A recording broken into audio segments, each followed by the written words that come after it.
The hall pass has absolutely exploded recently, and literally millions of people have been exposed to it. Just take a look at this little video up there. And so let's talk about the hall pass, what it does, the various other gym tools. So this tool and gym tools itself are designed to open what are called locked but live latches. So locked but live latches often look like this. They'll always have that little bit of an angle. And the idea is that even when the door is locked, that latch can still press in. It is still live. So locked but live. You often run into these in government buildings, institutions, schools, and most likely your bathroom indoor. These are all interior type doors. I have seen them used in exterior. That is when someone decides to make a mistake for themselves. These are really only interior use only. And why locked but live? Often it even runs into being fire code that has to be locked but live. And what the tool does is that you are going to slide down the jamb of the door. You get behind and you're able to pull it out of the way. And as you pull on it, it retracts into the lock and the door opens up. This works for doors that are going to open towards you. When it opens away from you, you use a different tool called the quick shim. And quick shims are flexible and they can work their way through the door jamb. So why so many different options? Well, what is the best tool? The best tool is the one that you have on you.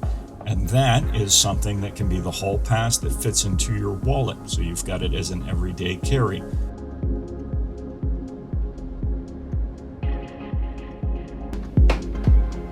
You are the worst roommate ever. Then we've got ones. This is the mini gym. The mini gym will fit into one of your cases, like the tuxedo case or our other sets. Makes it easy for everyday carry, but it is slightly different and bulkier than what this will be.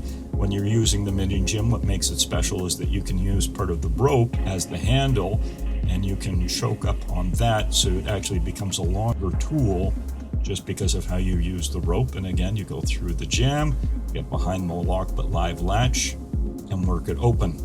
Little pro tip when you're working these, work the door as well, because what can happen is as you go through different seasons, we all know wood is going to expand, contract, doors can swell, can become quite a bit of a tight fit, and by pushing the door in or pulling it towards you or lifting on the handle a little bit, can end up getting it so that this floats freely within the door frame. And when it's like that, you can end up pulling it open. I'll often bounce the door as I'm working this to get it to go open. Then you get into a larger one. This is more of what we would call a first responder size, so something that's going to fit in your bunker gear or in your tack vest up front. A lot of guys put their quick shims in the tack as well up front. And again, it's got two different purchases on it. This is just going to be dependent on what is the depth of the door.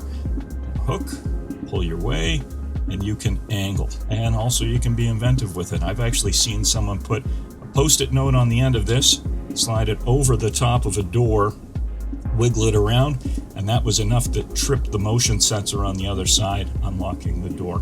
So that is the quick gym.